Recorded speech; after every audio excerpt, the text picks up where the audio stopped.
Bonjour, ici Dan Klein pour le podcast audio Econ Journal Watch. Aujourd'hui, nous sommes le 12 septembre et nous sommes ravis d'avoir Glenn Diesen de Norvège avec nous. Bonjour Glenn, comment allez-vous aujourd'hui? Très bien. Merci, Miss Mowa.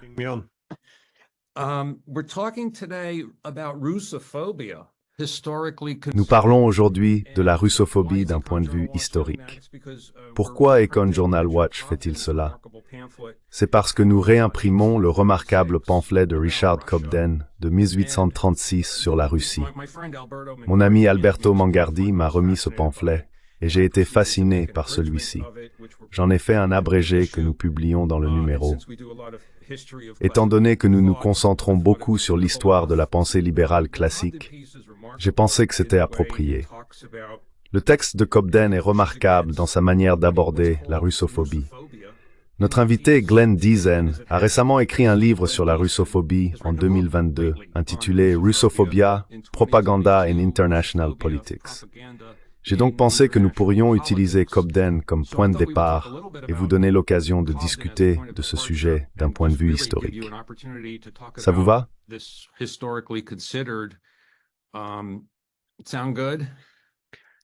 Oui, ça a l'air bien. Je pense que Cobden est aussi un bon point de départ.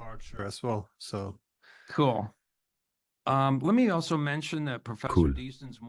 Permettez-moi également de mentionner que le livre le plus récent du professeur Diesen s'intitule « La guerre en Ukraine et l'ordre mondial eurasien ». J'ai eu l'occasion de regarder de nombreuses discussions sur le livre et il semble certainement fascinant, bien que je ne puisse pas dire que je l'ai encore lu. Mais je suis un grand fan du professeur Diesen. L'article de Cobden, comme je l'ai mentionné, est apparu en 1836. J'ai appris, et vous le savez mieux que moi, que cette période a été couverte par G.H. Gleason dans un livre intitulé « La genèse de la russophobie en Grande-Bretagne », publié en 1950 par Harvard University Press. Published in 1950 by Harvard University Press. He was a history professor in the United States. Il était professeur d'histoire aux États-Unis et il explique que la période de 1815 à 1841 est celle où la russophobie a pris un essor majeur. Il soutient qu'elle a persisté depuis lors.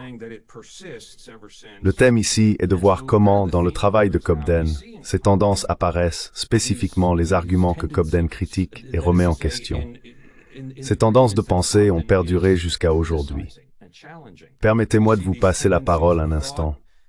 Nous pourrions revenir à Cobden plus tard, mais avez-vous des réflexions générales sur la persistance de ce phénomène?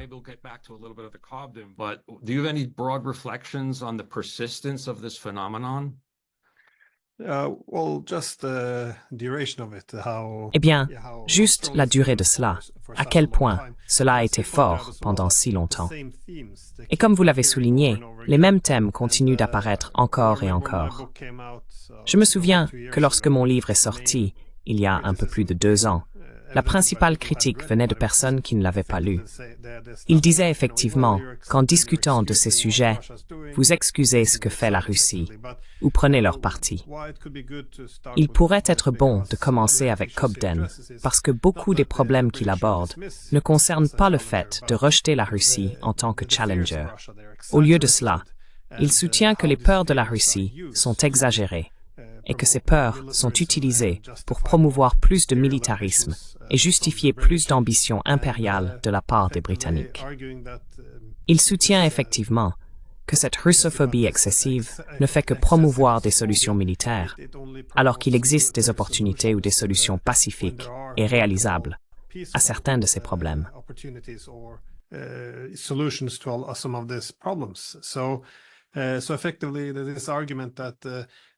Donc, effectivement, il y a cet argument selon lequel la russophobie n'est pas nécessairement bénéfique pour les Britanniques, si elle limite leurs opportunités et réduit la perspective d'avoir du pragmatisme dans leur relation avec la Russie. Le conflit est toujours considéré comme le principal outil pour contrer cette menace russe. Il est logique que si vous pouvez convaincre le public que la Russie est exactement l'opposé, que vous luttez contre le mal absolu, Atbitualmewn inis kthar ein saut saap bwest. Usually, military victory is required for peace. Yeah, and it's exciting for me to see Cobden taking up this Oui, development and challenging et c'est excitant pour moi de voir Cobden aborder ce développement et le contester, essayer de lutter contre lui juste au moment où il commence vraiment. Tout cela soulève une question large et imminente. Pourquoi y a-t-il cette russophobie persistante et profonde? Je suppose que ça touche à de très grandes questions géopolitiques et de grandes puissances que nous pouvons discuter. Permettez-moi de partager un peu sur Cobden. Il dit des choses qui peuvent sembler familières à ceux qui suivent la controverse et les conflits actuels.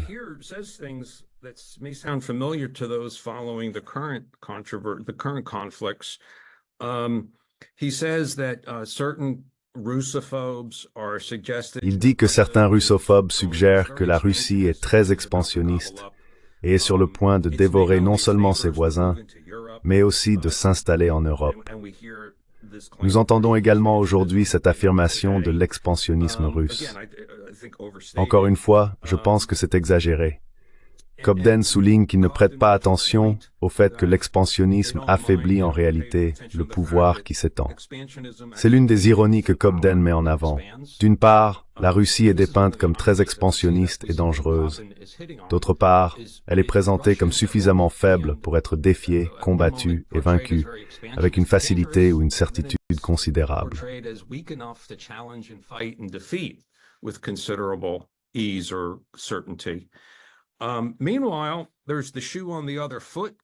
Pendant ce temps, il y a la question des doubles standards. En d'autres termes, les russophobes ne considèrent pas la situation sous un autre angle. Concernant l'expansionnisme, Cobden demande ce que la Grande-Bretagne a fait. Il parle de la Grande-Bretagne s'emparant de terres de la France, des Pays-Bas et de l'Espagne. Il mentionne Gibraltar, le Cap de Bonne-Espérance et l'Hindoustan, qui est l'Inde. Il affirme que pendant les 100 dernières années, de 1736 à 1836, pour chaque lieu carré de territoire annexé par la Russie par la force, la violence et la fraude, l'Angleterre s'en est approprié 3 pour elle-même.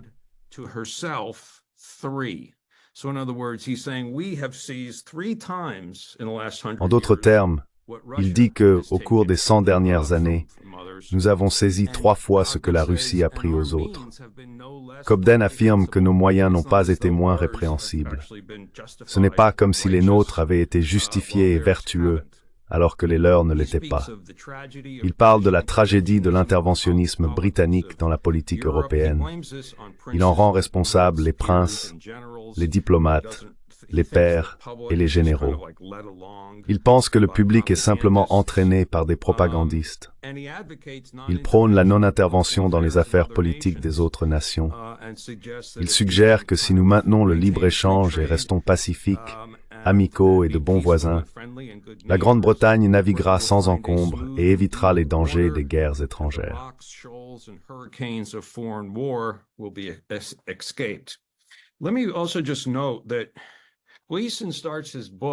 Permettez-moi également de noter que Glenn Diesen commence son livre sur cette période, dont Cobden fait partie, en 1815.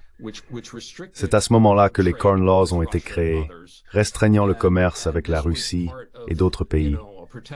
Cela faisait partie du protectionnisme et de la politique des groupes d'intérêt. Cela positionnait la Russie comme un ennemi, ou du moins comme une nation peu amicale pour le commerce. Cobden était un grand défenseur de l'abolition des Corn Laws. Son plaidoyer pour le libre-échange était étroitement lié à ses activités antimilitaristes et anticolonialistes. Ses opinions étaient fortement partagées par son collègue John Bright et d'autres libéraux de cette période.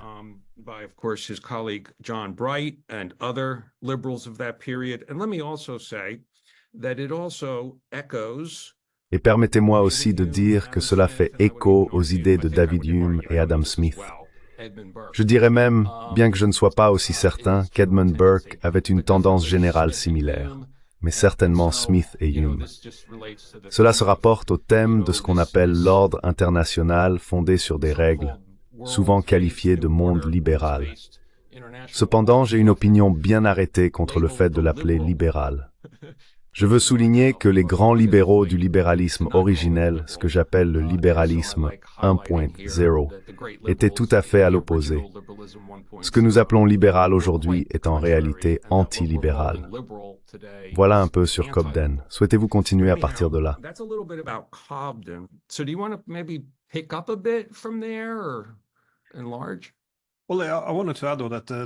Eh bien, je voulais ajouter que les libéraux en Grande-Bretagne à cette époque étaient divisés sur la question de l'Empire, tout comme les libéraux aujourd'hui sont divisés sur l'hégémonie libérale.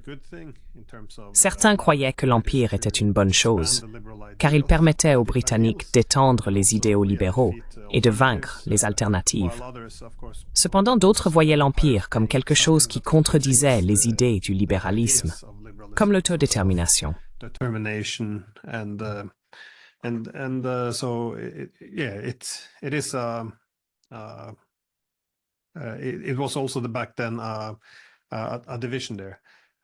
À l'époque, il y avait aussi une division. Il est intéressant que vous ayez mentionné la tentative de Cobden de comparer les conquêtes russes et britanniques.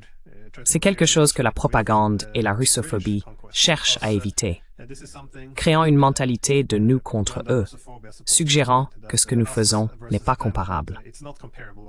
Nous pouvons regarder la crise actuelle avec la guerre en Ukraine. Le langage utilisé suggère un changement qui modifie tout depuis la Seconde Guerre mondiale, la décrivant comme une agression inacceptable qui doit être combattue jusqu'au bout. C'est comme si nous n'avions pas eu 20 ans d'occupation en Afghanistan, ou les situations en Irak, en Syrie ou en Libye. Il y a toute cette idée que les comparaisons ne devraient pas être faites.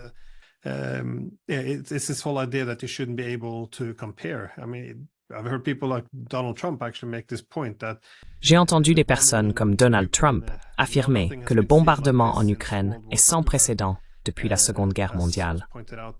Cependant, comme l'a souligné Newsweek, les États-Unis ont bombardé l'Irak plus le premier jour que la Russie ne l'a fait en Ukraine le premier mois. Alors, d'où vient cette idée que ce n'est pas comparable? Cela revient toujours à la notion que lorsque nous le faisons, c'est pour répandre la liberté. Mais quand la Russie le fait, c'est pour détruire la liberté par l'impérialisme. L'idée est que nous ne devrions pas pouvoir comparer ces actions. Vous avez également mentionné le double langage que nous utilisons, dépeignant la Russie comme toujours faible et arriérée.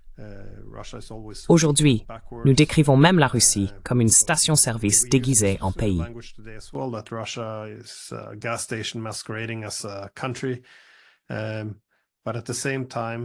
Oui, mais en même temps, la Russie est dépeinte comme une force écrasante se tenant aux portes de l'Europe, prête à nous consommer à tout moment. Nous nous moquons du peuple russe comme s'il se battait avec des pelles, mais nous affirmons aussi que leurs armes hypersoniques menacent nos satellites et tout le reste. Nous essayons souvent de jouer sur les deux tableaux. Nous avons vu une rhétorique similaire au début du 19e siècle. J'ai également fait des comparaisons avec quelque chose que Victor Klemperer a écrit. Il était un juif qui a survécu à l'Holocauste, et il a souligné que dans la rhétorique de l'Allemagne nazie, il y avait aussi ce double langage. Les juifs étaient méprisés comme faibles et inférieurs, comme des insectes, mais ils étaient aussi perçus comme une menace écrasante pour la civilisation. But also they were overwhelming threat to civilization. So they were both at the same time. And yeah, you see this in Vous voyez cette rhétorique incohérente en Occident maintenant aussi. D'un côté, la Russie ne peut pas prendre de petits villages en Ukraine. D'un autre côté, si elle réussit, elle prendra toute l'Europe. Cela n'a pas beaucoup de sens. Nous soutenons également que l'Ukraine doit être comme l'OTAN, parce que si elle était dans l'OTAN, la Russie n'oserait jamais attaquer. Pourtant, nous devons aider l'Ukraine, parce que si la Russie prend l'Ukraine, elle passera au pays de l'OTAN. Cela ne tient pas vraiment debout.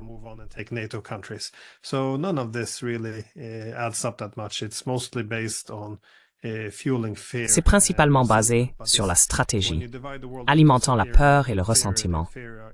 Quand on divise le monde en supérieur et inférieur, l'inférieur est perçu à la fois comme arriéré et faible, mais aussi comme une énorme menace pour tout ce que représente la civilisation. On dirait qu'ils ont vraiment besoin de quelque chose à haïr, quelque chose vers quoi diriger la haine, pour unifier le soutien à leur programme. Est-ce juste de dire cela? Oui, et il y a aussi l'hypothèse que la Russie est intrinsèquement expansionniste. En toute honnêteté, une grande partie de l'histoire russe a impliqué l'expansion comme une impulsion, souvent parce que la géographie leur permet d'absorber les envahisseurs.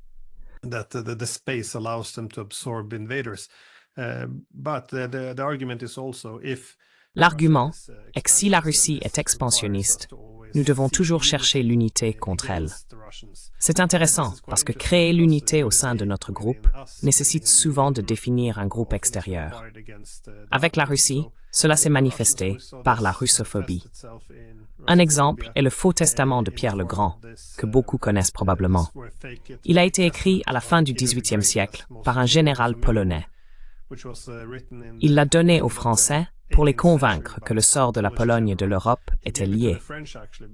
Il affirmait effectivement que les Russes ne cesseraient jamais de s'étendre.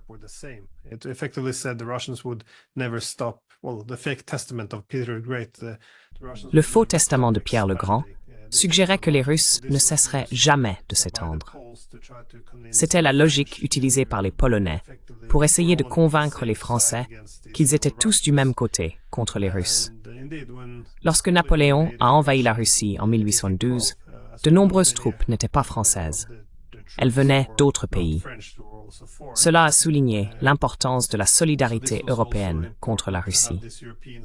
Nous avons vu une situation similaire pendant la guerre de Crimée, dans les années 1850, où le même testament a été mentionné.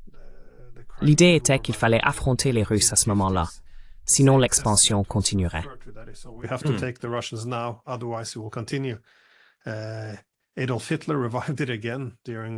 Adolf Hitler a ravivé cette idée pendant la Seconde Guerre mondiale, utilisant le même testament pour argumenter qu'il devait détruire les Russes à ce moment-là, sinon ils consommeraient toute l'Europe. Même le président Harry Truman a fait référence à ce faux testament pendant la guerre froide pour expliquer l'expansionnisme perçu comme inhérent de la Russie et comment l'Occident devrait répondre. Bien que cela n'ait pas été mentionné explicitement depuis, l'idée de base persiste.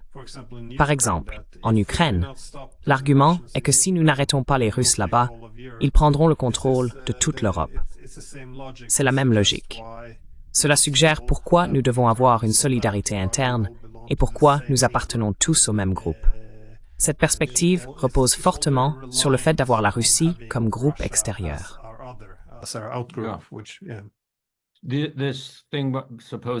Ce prétendu testament de Pierre le Grand affirme qu'ils avaient l'intention d'envahir et de prendre le contrôle de la Pologne et de toute l'Europe. Y a-t-il une controverse sur son authenticité? Non, il est bien établi que c'est un faux. Quand a-t-il été établi comme faux? C'est une excellente question. C'est incroyable que les gens le citent depuis si longtemps. Cela soulève la question de savoir s'ils vont simplement à l'encontre de ce qui est déjà établi.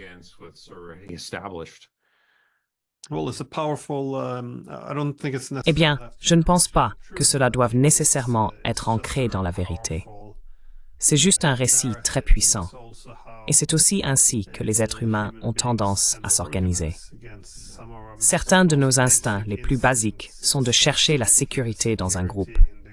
Ce qui est défini comme le groupe d'appartenance dépend souvent de qui est votre groupe extérieur. C'est pourquoi les Russes sont un groupe extérieur pratique pour nous. Ils ont toujours été vus comme l'opposé parfait. Vous ne pouvez identifier quelque chose que s'il y a un autre pour le comparer. Par exemple, vous pouvez vous identifier comme blanc s'il y a un noir. Vous ne vous identifiez pas comme ayant deux yeux parce que nous en avons tous. Donc, vous avez besoin d'un groupe extérieur. Les Russes ont toujours été l'Est, tandis que nous avons été l'Ouest.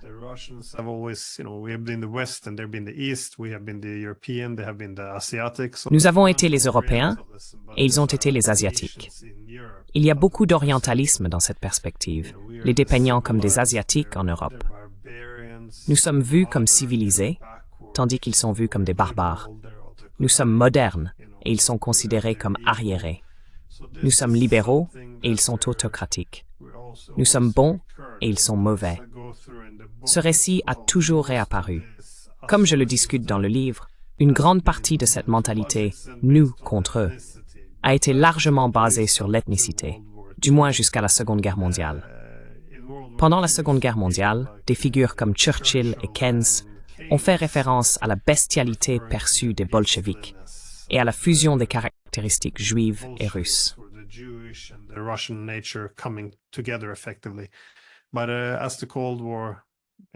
Pendant la guerre froide, ce récit s'est davantage orienté vers l'idéologie, le présentant comme le capitalisme contre le communisme et le christianisme contre le communisme. C'est devenu l'athéisme et la démocratie contre l'autoritarisme. Nous avons recréé cela, dans une certaine mesure, après la guerre froide. Maintenant, chaque fois que nous parlons de la Russie, chaque histoire est vue à travers le prisme de la démocratie libérale contre l'autoritarisme et de la liberté contre les ambitions impérialistes. Dans une large mesure, cela implique encore l'idée du supérieur contre l'inférieur, ce qui n'est pas une manière saine d'organiser le système international. Lorsque vous avez un état d'esprit de supérieur contre inférieur, le principe de rechercher des intérêts communs et des solutions pacifiques tend à diminuer.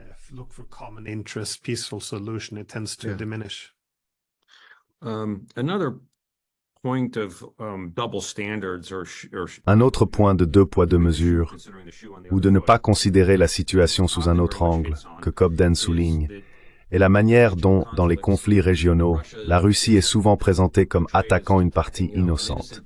Ils ne prennent pas en compte les actions des divers adversaires, que ce soit les Ottomans à l'époque, ou l'Ukraine et ses alliés aujourd'hui. Donc, ce serait un autre thème récurrent, n'est-ce pas?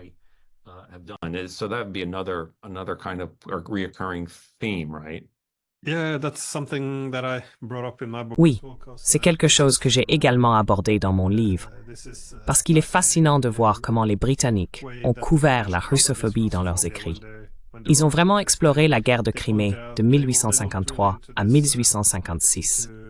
Avant la guerre, les Turcs ou les Ottomans étaient dépeints de manière assez négative. Ils étaient vus comme les agresseurs, la force islamique terrorisant les Grecs chrétiens. Ainsi, les Grecs étaient considérés comme les gentils et les Ottomans comme les méchants.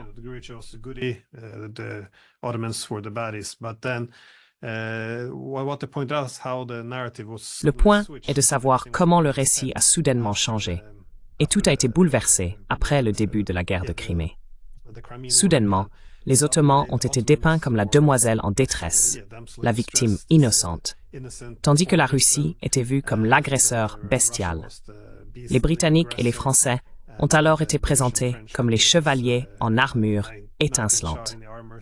C'est souvent ainsi que c'est présenté. Vous avez besoin de ces trois rôles différents, qui est l'agresseur, qui est la victime et qui est le sauveur. Nous créons ces rôles pour raconter une histoire puissante et mobiliser les ressources nécessaires et le soutien public pour les politiques que nous voulons mettre en œuvre.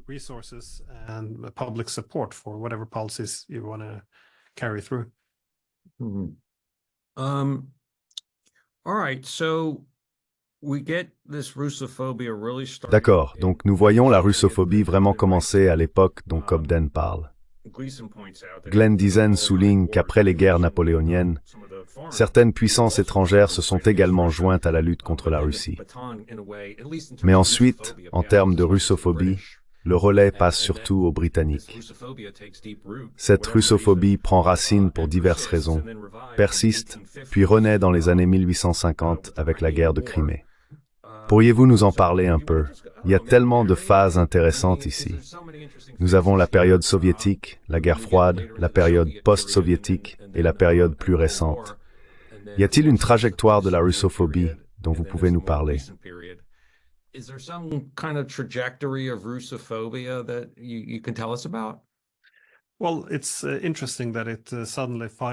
Il est intéressant de noter que la russophobie s'est soudainement intensifiée de manière si puissante dans les années 1830. Je mentionne également un article dans le Chronicle qui appelait à calmer la russophobie. Il disait en substance, ne cédons pas à la peur et à l'hostilité irrationnelle. Nous devons garder un œil sur les Russes, et s'ils nous menacent, nous devrions les confronter. Cependant, nous devenons ridicules si nous continuons à nous obséder sur des menaces qui n'existent pas vraiment. Pourquoi cela s'est-il produit dans les années 1830? Il y a différentes opinions à ce sujet.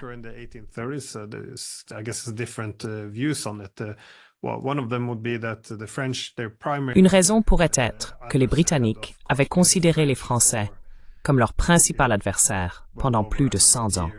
Cependant, avec la défaite de Napoléon par la Russie, la dynamique a changé. Cette victoire était inhabituelle pour les Russes, car bien qu'ils aient vaincu Napoléon, elle a également marqué la fin de la rivalité entre les Britanniques et les Français, comme on l'a vu lors de la guerre de Crimée. Le nouvel adversaire n'était plus les Français, mais quelqu'un de plus différent, ce qui était significatif pour l'idéologie britannique. De même, lorsque les Britanniques s'opposaient aux Allemands, ils utilisaient un cadrage comparable, les qualifiant de Huns, les dépeignant comme une horde brutale et non civilisée.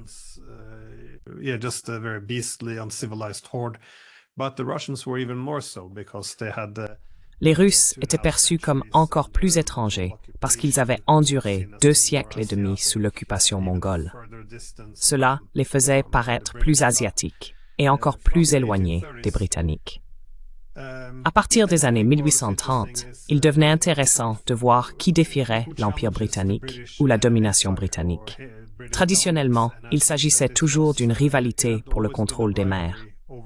Cependant, durant cette période, la Russie commença à émerger comme une puissance terrestre significative. À cause de cela, ils étaient souvent considérés comme arriérés.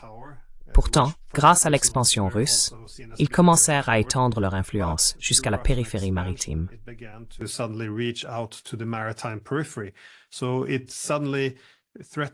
Cela menaçait soudainement l'Empire britannique d'une manière qu'il n'avait jamais été menacé auparavant. Les Britanniques ne pouvaient plus se fier uniquement à leur immense marine pour vaincre les adversaires et restaurer leur domination. Au lieu de cela, ils voyaient les Russes s'étendre du cœur de l'Eurasie vers la périphérie. Une préoccupation majeure concernait la Turquie, car les Russes se rapprochaient de Constantinople, connu aujourd'hui sous le nom d'Istanbul.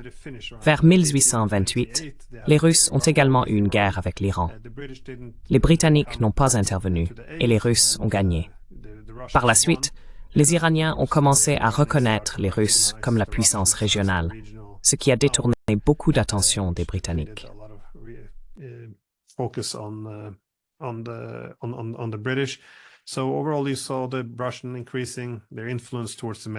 Dans l'ensemble, les Russes augmentaient leur influence vers la Méditerranée, la Perse et l'Empire ottoman. Ils s'étendaient également à travers l'Asie centrale, ce qui devint plus vigoureux après la guerre de Crimée.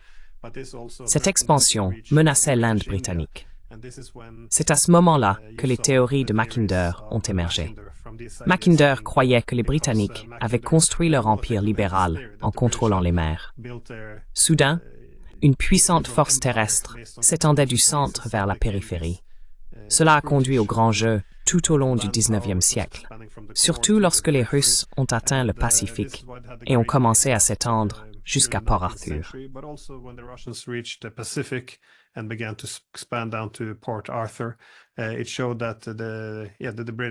Cela montrait que les Britanniques perdaient beaucoup d'influence.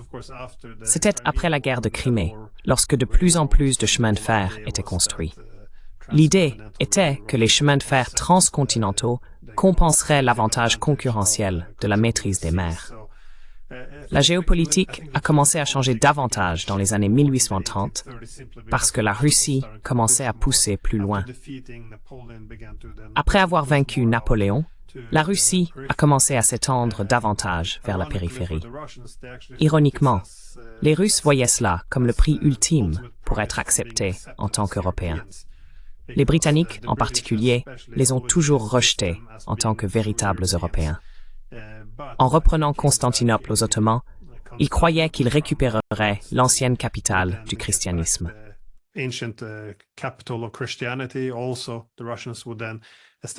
Les Russes s'établiraient alors comme un État méditerranéen, inversant effectivement la situation depuis l'effondrement de la Russe de Kiev. Ils deviendraient une puissance maritime et un centre du christianisme.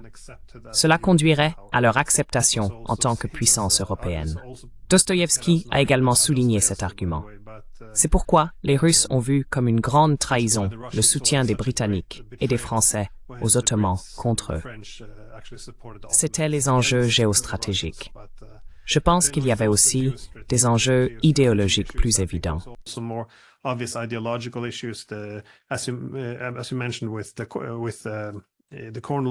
Comme vous l'avez mentionné avec les Corn Laws, il y avait une ambition de devenir un empire libéral, un empire de libre-échange, qui tirait sa puissance de son avantage comparatif sur les marchés internationaux. Il se vantait de son libéralisme, de son libre-échange, de son ouverture et de sa monarchie constitutionnelle. Il fut alors confronté à la Russie, qui était perçue comme l'opposé, plus autocratique et une menace pour l'ordre mondial que les Britanniques représentaient. Ainsi, en fin de compte, ils sont devenus l'adversaire parfait de la Russie, ce qui a facilité la soumission à une propagande extrême et même à la phobie.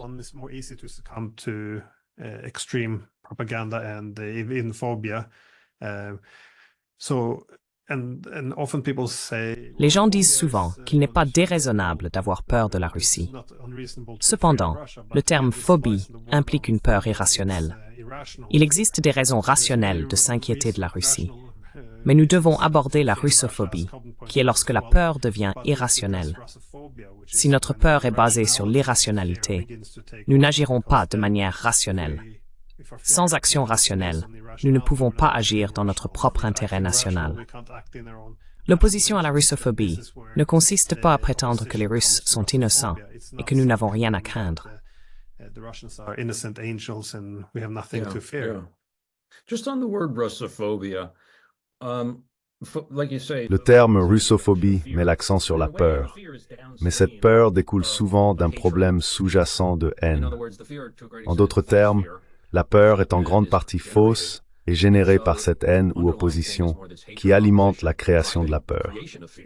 Vous voyez ce que je veux dire? On peut avoir des phobies sans ce problème sous-jacent. Par exemple, si j'ai peur des araignées, j'ai une phobie. Mais c'est pas la même chose que la russophobie. La russophobie ressemble davantage à un programme politique qui se transforme en peur publique. Est-ce que cela a du sens? C'est pourquoi je pense qu'il s'agit plus de haine sous-jacente envers la Russie que de peur réelle. D'une certaine manière, je ne pense pas que la peur soit aussi réelle qu'elle devrait l'être de nos jours.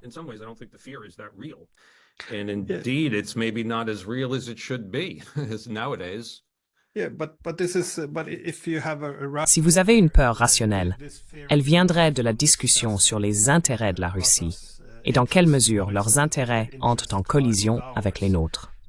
C'est là que la peur rationnelle prend naissance. Cependant, lorsque la peur devient irrationnelle et est motivée par la haine, c'est parce que nous ne discutons pas de leurs véritables intérêts. C'était aussi un point soulevé par Cobden. Nous n'abordons pas quels sont les véritables intérêts de la Russie. Au lieu de cela, nous parlons en cliché, en supposant qu'ils sont éternellement expansionnistes pour expliquer leurs actions. Dans le passé, les gens utilisaient des références aux animaux pour donner l'impression que la Russie a une compulsion maléfique à toujours avancer. Je pense que c'est le principal problème, et c'est quelque chose que nous voyons encore aujourd'hui.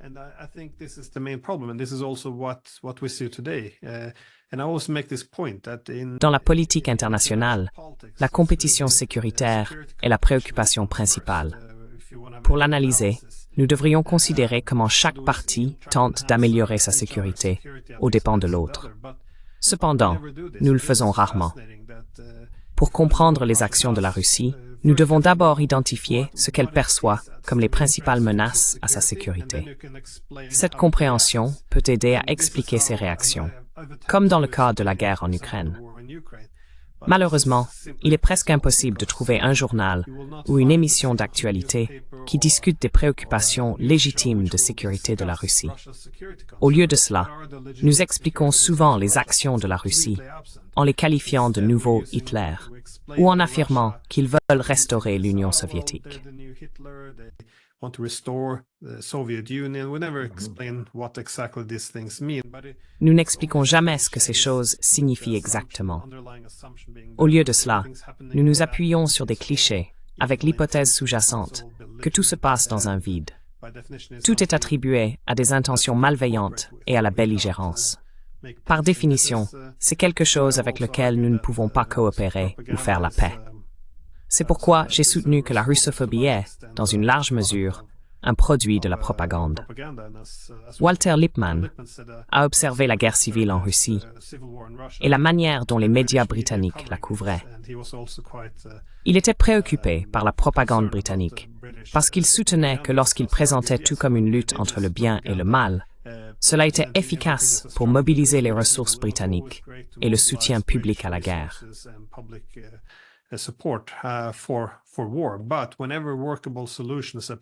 Chaque fois que des solutions viables apparaissaient, elles étaient rejetées parce que la paix ne pouvait être faite avec ce qui était perçu comme le mal. La même chose s'est produite avec les Allemands pendant la Première Guerre mondiale. Diaboliser l'adversaire a aidé à mobiliser des ressources. Cependant, lorsqu'il était temps de faire la paix, aucune paix n'était possible, car cela était vu comme une guerre pour la démocratie. Une guerre pour mettre fin à toutes les guerres. De plus, une fois les adversaires vaincus, la paix imposée était si punitive qu'elle a jeté les bases d'une autre guerre mondiale. Cette haine et cette peur ne sont pas dans notre intérêt. It's not in our interest. We should. I always tell my students, don't hate. Je dis toujours à mes étudiants de ne pas haïr leurs adversaires, car cela conduit à une mauvaise analyse et, par conséquent, à de mauvaises politiques. Vous devez respecter votre adversaire et comprendre son point de vue. Si vous êtes incapable de définir les intérêts de votre adversaire, vous êtes dans une position très faible. Je pense qu'il est difficile pour la personne moyenne en Occident d'expliquer la position russe. On nous répète constamment qu'ils sont motivés par le mal. Cette haine ne nous aide en rien.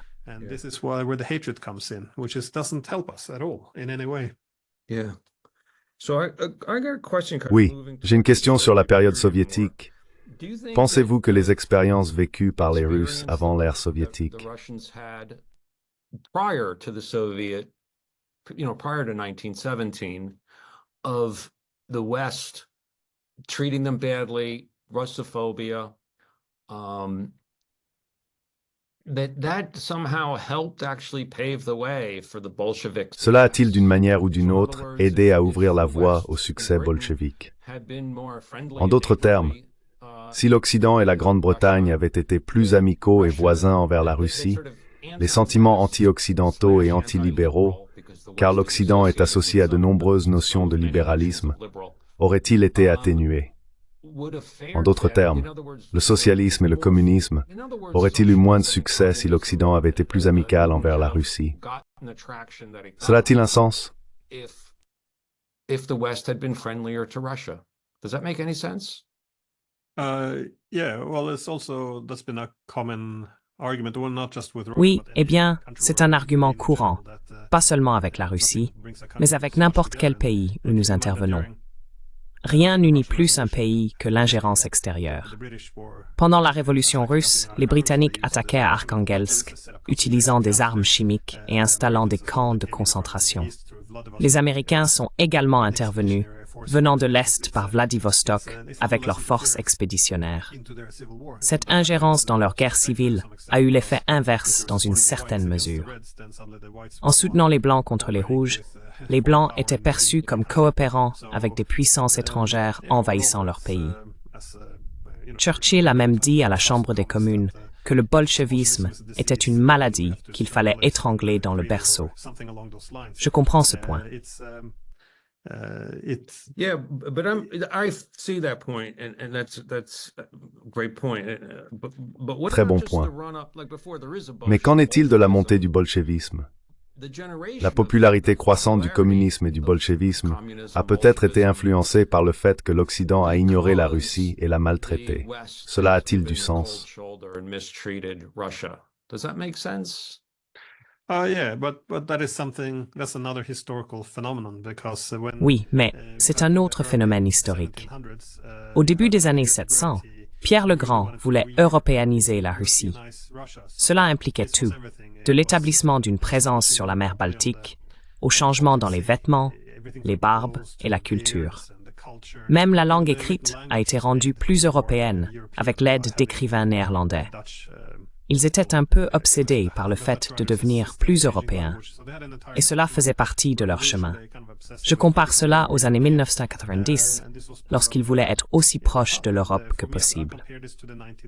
Dans une certaine mesure, nous ne pouvions pas accepter cela, parce que bien qu'il soit positif qu'ils veuillent être plus proches, nous ne pouvions pas permettre à ce grand pays, avec une si grande population, de s'intégrer facilement. Huge country with this huge people to be able to just march in. So what we did then, as well. Ce que nous avons fait à l'époque, ainsi que dans les années 90, a effectivement perpétué leur position en tant qu'objet de sécurité, parce qu'ils n'étaient pas considérés comme suffisamment civilisés pour faire partie de nous. Ils pouvaient soit accepter ce rôle d'objet civilisateur, où nous gouvernerions, et ils mettraient en œuvre nos décisions en faisant des concessions unilatérales. Ils pouvaient accepter ce rôle d'élève pendant que nous étions le professeur, ou ils pouvaient s'y opposer. Mais s'ils s'y opposaient, ils étaient considérés comme s'opposant à la civilisation elle-même, ainsi qu'à la démocratie et au libéralisme, ce qui signifiait qu'ils devaient être contenus. À aucun moment, nous n'avons offert aux Russes une place à la table en tant qu'égaux. C'était quelque chose qui causait de l'agacement au début du XVIIIe siècle. Back in the early 18th century, and keep in mind that as a result of Gardez à l'esprit qu'à la suite de ces politiques de Pierre le Grand, les slavophiles ont émergé comme opposants. Dostoïevski a soutenu que pendant près de 300 ans, nous nous sommes tellement impliqués en Europe, participant à leurs combats, et pourtant, ils ne nous considèrent même pas comme Européens. Pour eux, nous sommes des esclaves. Depuis Pierre le Grand, cela a été un échec. Nous devrions vraiment regarder vers l'Est à la place. En Asie, nous serions des maîtres, mais en Europe, ils ne nous accepteront jamais. Alors quittons l'Europe. Cela suffit. Nous lui avons donné 200 ans, maintenant ça fait 300 ans. Cela a été un thème central en Russie, que l'européanisation n'a jamais été accueillie par l'Occident.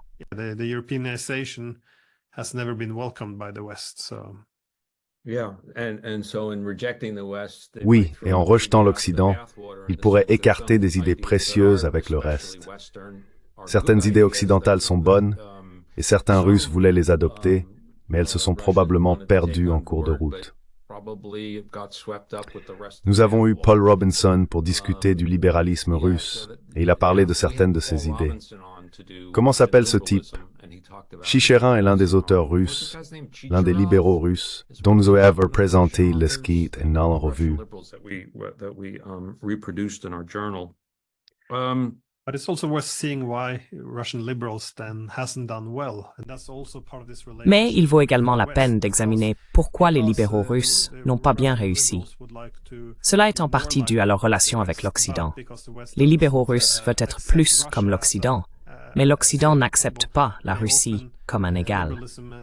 En conséquence, le libéralisme en Russie apparaît souvent comme une trahison. Vous avez vu cela en 1825, avec la tentative de coup d'État contre le tsar, qui a été influencée par les expériences en France. La même logique s'applique ici. Si vous lisez les frères Karamazov, par exemple, Smerdiakov soutient que Napoléon aurait dû vaincre la Russie parce qu'un pays intelligent aurait conquis un pays moins intelligent. Ce sentiment d'infériorité est quelque chose que certains libéraux intériorisent, croyant qu'ils sont les élèves et que l'Occident est le professeur.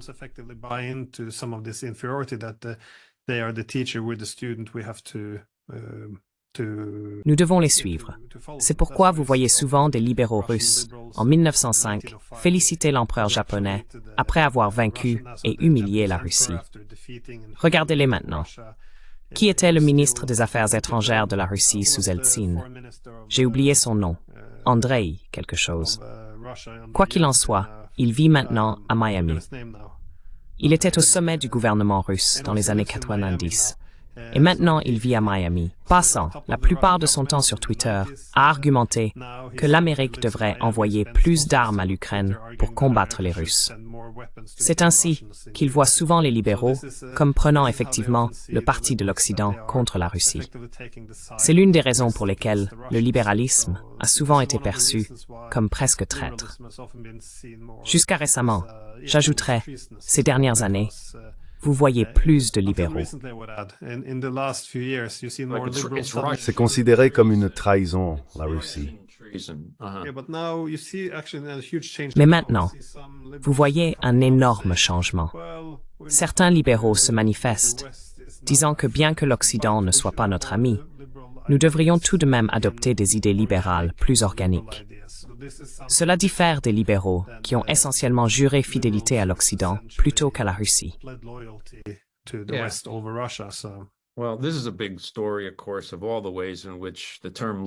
Eh bien, c'est une grande histoire, bien sûr, sur la façon dont le terme libéral a évolué de ce qu'Adam Smith entendait à quelque chose de presque opposé.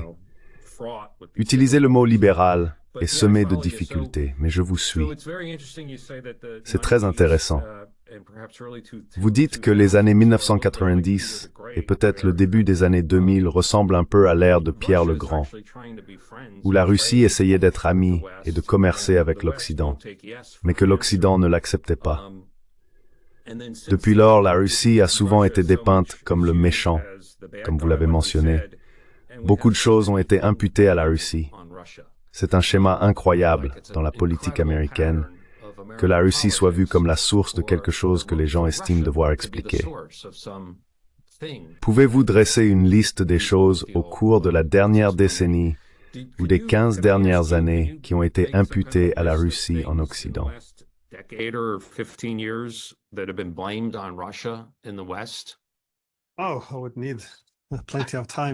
Oh, j'aurais besoin de beaucoup de temps. Eh bien, nous pouvons commencer par le Russiagate, je suppose. En fait, vous savez, nous avons eu une situation similaire auparavant.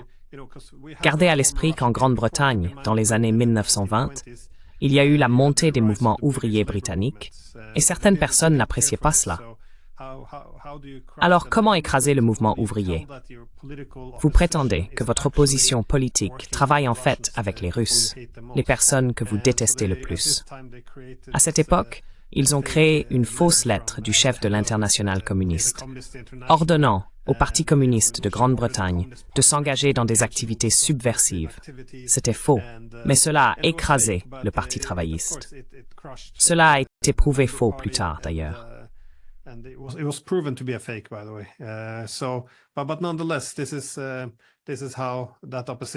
Néanmoins, c'est ainsi que cette opposition a été écrasée.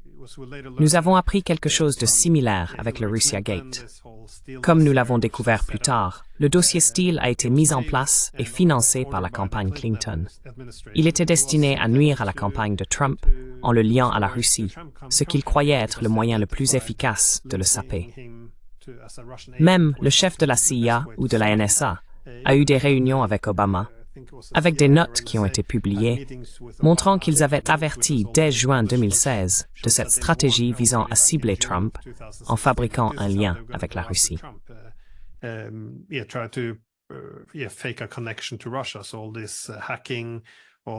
Tous ces piratages, tous ces serveurs cachés, tout cela était faux. Mais c'était néanmoins assez puissant. Vous aviez des gens de la communauté du renseignement qui venaient et disaient « Oui, bien sûr, Poutine possède effectivement Trump ». Nous cherchions la collaboration, demandant où sont les liens cachés. Pendant 4 ans, toute sa présidence a été presque consommée par la tentative de prouver qu'il n'était pas un agent russe.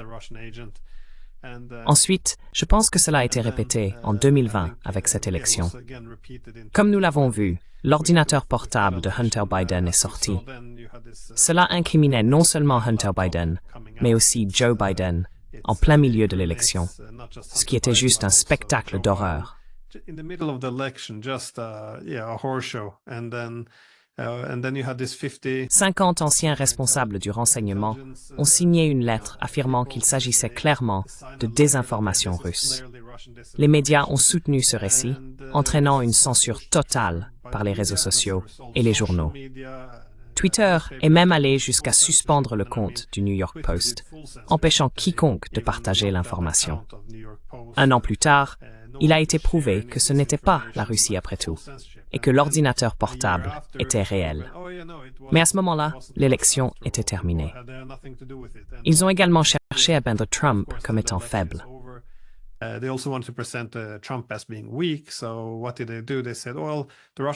Que faisait-il? Ils ont affirmé que les Russes avaient mis des primes sur la tête des soldats américains en Afghanistan. De nombreux Américains, y compris Condoleezza Rice, étaient indignés, disant que nous devrions sortir et assassiner des généraux russes. Schiff a dit qu'il valait mieux combattre la Russie là-bas en Ukraine qu'ici. C'était en 2020. Toute cette rhétorique s'est également avérée fausse. Cela ne s'est pas produit. L'élection a été remportée et ils ont commencé à se faire marche arrière parce qu'il y aurait eu des preuves si cela avait réellement été le cas.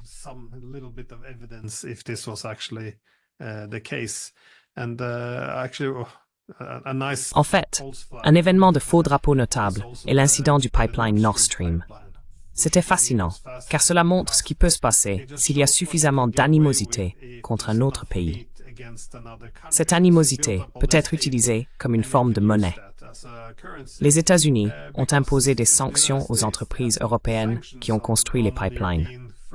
De nombreux dirigeants américains, dont Joe Biden, ont menacé les pipelines.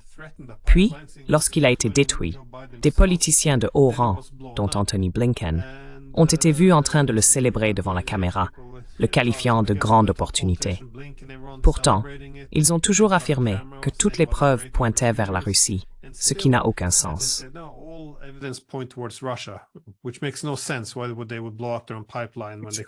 Pourquoi feraient-ils exploser leur propre pipeline alors qu'ils peuvent simplement l'éteindre? Les États-Unis et l'OTAN ont utilisé cet incident comme excuse pour militariser davantage et intensifier la guerre en Ukraine. L'OTAN a également commencé à augmenter sa présence militaire en mer Baltique, affirmant qu'ils doivent contrôler toutes les mers en raison des préoccupations concernant les activités russes sous-marines. Malgré le rejet des enquêtes indépendantes, le récit s'est finalement effondré, peut-être en raison des reportages de Hersh. Maintenant, les États-Unis essaient de blâmer Zelensky, comme rapporté dans le Wall Street Journal. Ils prétendent avoir essayé de l'arrêter avant que cela ne se produise, mais sans succès.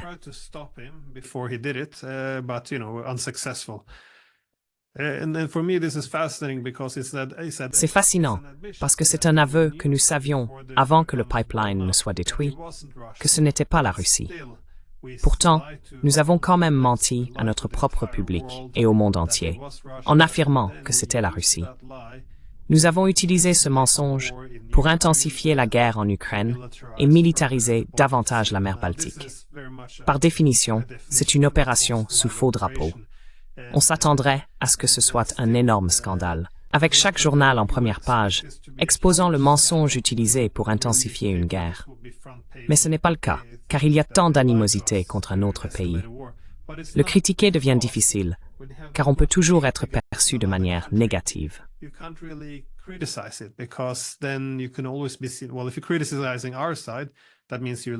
Eh bien, si vous critiquez notre camp, cela signifie que vous penchez du côté russe.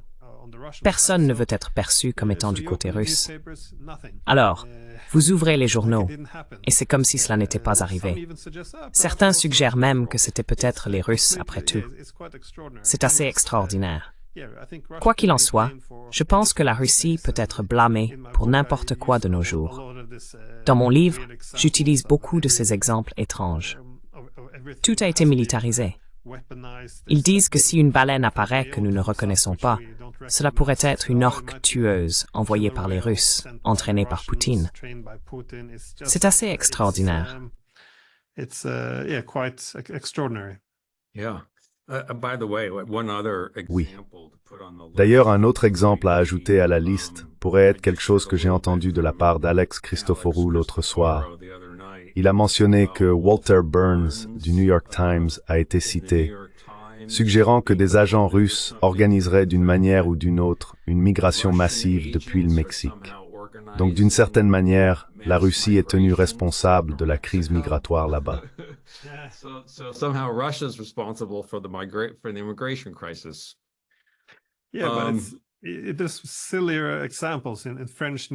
Oui, mais il y a des exemples encore plus ridicules. Dans les journaux français, il y avait un article sur un nouveau type agressif de punaise de lit à Paris, infestant les meubles et les lits. Certains ont suggéré que cela pourrait être une guerre hybride russe, comme si la Russie mettait maintenant des punaises de lit dans vos lits. C'est absurde. Nous inventons des termes comme « guerre hybride » et ensuite la Russie est blâmée pour tout. J'ai vu différentes publications américaines accuser les Russes de militariser les réseaux sociaux, l'humour et les manifestations. Ils prétendent que la Russie profite de mouvements comme Black Lives Matter ou les intensifie.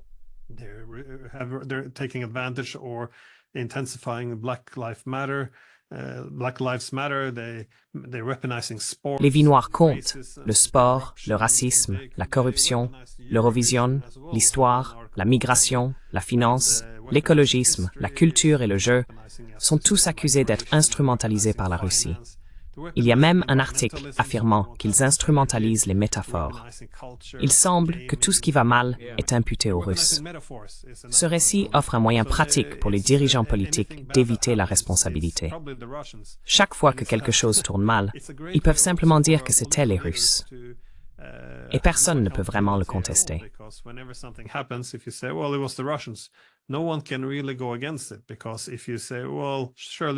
Si vous suggérez qu'il devrait y avoir une certaine responsabilité, vous pourriez être perçu comme prenant parti pour les Russes. Cela entraîne un coût social important. Il est plus facile d'être d'accord et de dire « Oui, les Russes pourraient être derrière les punaises de lit ». Vous ne voulez pas sembler défendre les Russes.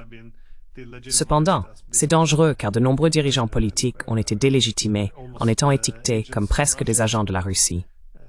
Bernie Sanders, Jill Stein, Tulsi Gabbard, Mitch McConnell, qu'ils appellent Moscow Mitch, Rex Tillerson et Michael Flynn en sont des exemples. Si vous voulez rendre quelqu'un inacceptable pour les médias et le faire disparaître, il suffit de le qualifier de russe.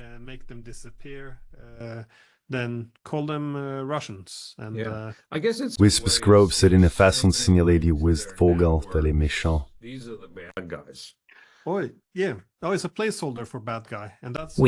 c'est comme un bouc émissaire pour le méchant. Quand vous avez des lanceurs d'alerte comme Julian Assange, Edward Snowden ou Chelsea Manning, les gens suggèrent que les Russes les soutiennent. Soudain, plus personne ne veut s'associer à eux. C'est pareil pour les universitaires. Si on vous étiquette comme un poutiniste ou qu'on dit que vous propagez de la propagande russe, aucun média ne voudra plus interagir avec vous.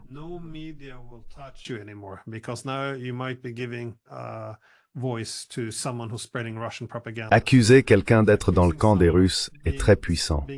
Cela peut l'être. Cela me pousse à réfléchir à des questions intéressantes que je pourrais avoir pour vous. Permettez-moi de vous en poser une à ce sujet. Vous avez une excellente chaîne YouTube. Vous inquiétez-vous parfois d'être expulsé de YouTube?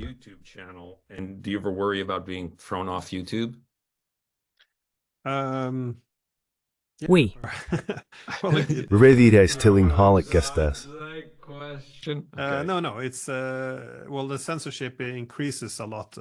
Non, non. Eh bien, la censure a beaucoup augmenté. Mais jusqu'à présent, elle s'est davantage limitée à la démonétisation et à des actions similaires. Je ne monétise rien, donc ça va pour moi. Cependant, cela impose certaines limitations. Par exemple, j'étais en contact avec Alexander Dugin pour une interview. Si vous publiez cela sur Facebook, il pourrait annuler votre programme. J'étais également en discussion avec certaines figures politiques de haut niveau en Russie. S'ils sont mis sur une liste de sanctions, ils pourraient annuler votre chaîne YouTube. Nos interviews sortent sur une plateforme avec plus de 420 000 abonnés. Si elle est annulée, c'est un coût énorme. Donc cela impose des restrictions. Vous devez vous inquiéter d'être annulé. Mais cela ne devrait pas non plus dicter ce que vous faites, car sinon, vous acceptez que cela soit normal. Sure, sure. You accept that this is normal. So. Yeah, yeah. Oui. And there's always local- Et il y a toujours Locals, etc. abonnés à The Duran sur Locals. C'est là que je les regarde. That's where I Yeah, watch that's what. those, That's what Oui, started to c'est ce que do. j'ai commencé à faire aussi, pour diversifier un peu. Because you have, The Duran est très bon. Duran is very good. They're on, Ils sont sur Locals, BitChute, comment les appelez-vous? what do you call them? Yeah, Yeah, Rumble. Rockfin. Rockfin, les mots familiers d'Alex. familiar words. But this closing is the words. channel of, by the way. this is Mais the c'est la chaîne channel d'Alex et of d'Alexander. I'm, Je fais juste partie du voyage en fait. J'ai suggéré à Alexander que nous fassions une série d'interviews. Donc ce n'est pas ma chaîne, c'est leur projet. It's not my channel. It's their thing. So. Yeah, yeah. You've given me a lot of time and I'm very grateful. Oui, oui. Vous m'avez accordé beaucoup de temps et je vous en suis très reconnaissant. No. Si je pouvais prendre quelques minutes de plus ou devez-vous partir? Vous êtes bon? Non, non. Juste pour revenir à votre livre plus récent. Nous pouvons essayer de garder cela bref. Un des grands thèmes que j'ai relevés ces dernières années est la politique des grandes puissances. Je suis juste un économiste et un historien intellectuel, donc je ne suivais pas cela jusqu'à ce que je commence à voir comment cela importait pour la politique intérieure. L'idée est que les grandes puissances ont leur propre statut et d'une certaine manière, le droit de faire des choses que les non-grandes puissances auraient tort de faire. Vous devez voir la symétrie, se mettre à la place de l'autre et tout cela. You need to see symmetry, shoe on the other foot, and all of that. And so that's a big part of the bigger picture. And this is getting at the bigger picture of like what. Et donc, c'est une grande partie du tableau d'ensemble. Cela touche à ce qui se cache vraiment derrière toute cette russophobie. Aussi, ce que vous m'avez appris sur Westphalie et l'égalité de la souveraineté. Il fut un temps, avec le traité de Westphalie de 1748, où il y avait une compréhension de l'égalité de la souveraineté. Ce concept a vraiment été abandonné, et l'ordre international fondé sur des règles est une contradiction totale de cela. Cela revient essentiellement à dire « vous êtes notre vassal, vous êtes notre élève, et nous sommes le professeur ou le seigneur ». Pourriez-vous parler un peu du concept d'égalité de la souveraineté de Westphalie et de la façon dont il se rapporte à notre situation actuelle? Equality of sovereignty from Westphalia and just how that relates to where we are today. Yeah, sure. So after the 30 Years' War. Bien sûr, après la guerre de 30 ans, il a été reconnu qu'aucune des puissances ne pouvait gagner et établir une domination. Dès qu'une puissance commençait à prendre l'avantage, l'équilibre se retournait contre elle. Peu importait que vous soyez catholique ou protestant, personne ne voulait être dominé par qui que ce soit. Même sur les aspects religieux ou de valeurs. Les pays étaient prêts à former des alliances pragmatiques pour empêcher l'émergence d'un hégémon. Alors que l'Europe se déchirait, la solution était claire. Il ne pouvait pas restaurer un nouvel empire romain germanique avec une hégémonie totale ou une source de légitimité comme l'Église catholique. Cette époque était révolue.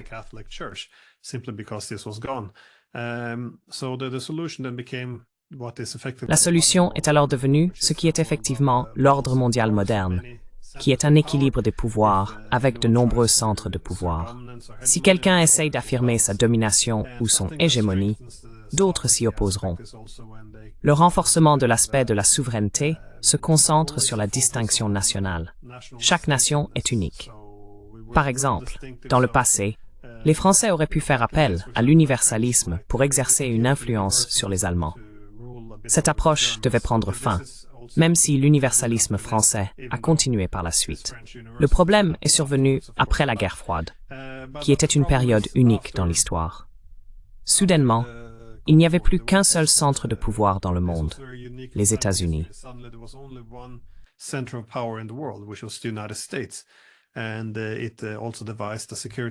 Et il a également conçu une stratégie de sécurité basée sur l'hégémonie. Si vous lisez le concept de sécurité de 2002, c'est très explicite. La sécurité et la stabilité dépendent du fait qu'aucun acteur ou groupe d'États n'ait même l'ambition de défier les États-Unis. Les États-Unis doivent être dominants, et cela était considéré comme la source de stabilité.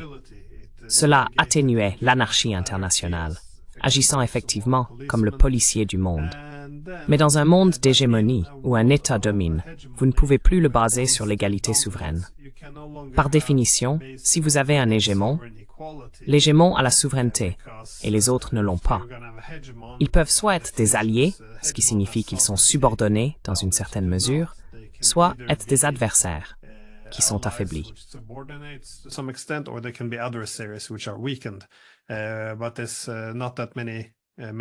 Mais il n'y a pas beaucoup d'autres options. Cela pose problème, car le droit international, selon les Nations Unies, repose sur l'égalité souveraine, ce qui signifie une contrainte mutuelle. Après la guerre froide, nous ne voulions pas de contrainte mutuelle. Nous voulions nous donner les moyens d'agir. Ainsi, nous avons la promotion de la démocratie, l'interventionnisme humanitaire et la guerre mondiale contre le terrorisme. Ce sont des moyens par lesquels nous préservons notre souveraineté, mais pas les autres. C'est dans ce cadre que nous voyons progressivement émerger l'ordre international fondé sur des règles. Cet ordre est effectivement une combinaison de droit international et de droit humanitaire, car nous avons établi deux ensembles de principes.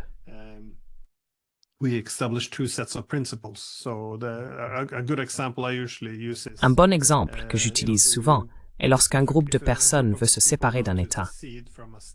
Respectez-vous l'intégrité territoriale conformément à l'ONU ou suivez-vous les principes humanitaires de l'autodétermination? Vous avez maintenant deux ensembles de règles, et l'ordre international fondé sur des règles signifie effectivement qu'il n'y a pas de règles. Vous pouvez choisir lequel suivre. Au Kosovo, nous disons, peu importe l'ONU, nous avons besoin d'idéaux humanitaires. Alors optons pour l'autodétermination. À Taïwan, nous pourrions également choisir l'autodétermination. Si nous avions divisé l'Irak ou la Syrie, nous aurions suivi ce principe. Mais en ce qui concerne l'Ossétie du Sud ou la Crimée, ce n'est pas du tout accepté. Nous le contestons en disant « Non, non, non, voici les règles des Nations Unies, et l'ONU compte ».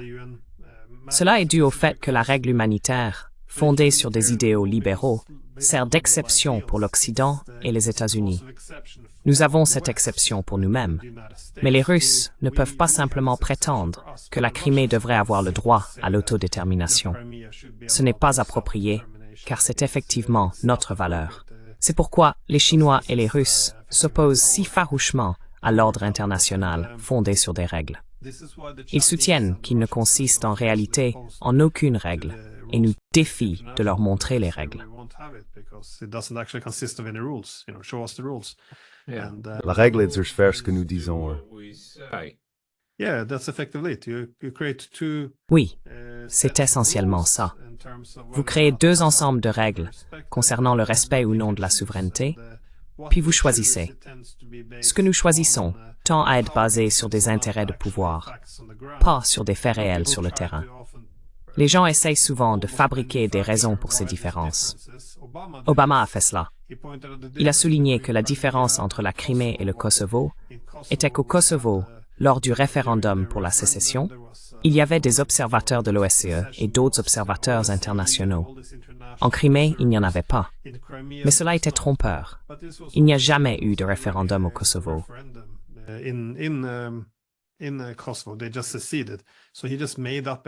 Ils viennent de faire sécession.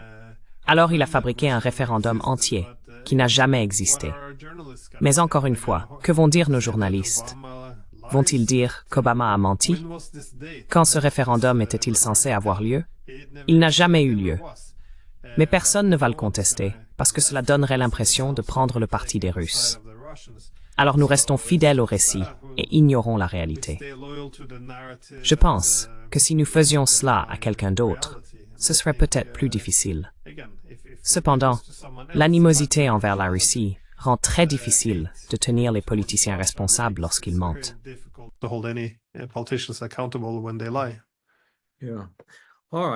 D'accord. Eh bien, nous allons terminer ici. Tout cela soulève la question éternelle. Supposons que vous soyez une personne sage, avec un bon jugement, et que vous ayez raison. Qu'est-ce qui se cache derrière cela? Comment expliquez-vous le manque de vertu? Est-ce la vanité? Est-ce la cupidité? Mais nous n'irons pas là. C'est toujours la grande question concernant ces désaccords majeurs que nous rencontrons. Quoi qu'il en soit, Glenn, si tu veux bien, je vais arrêter l'enregistrement, mais reste en ligne une seconde, s'il te plaît. Oui, Merci beaucoup.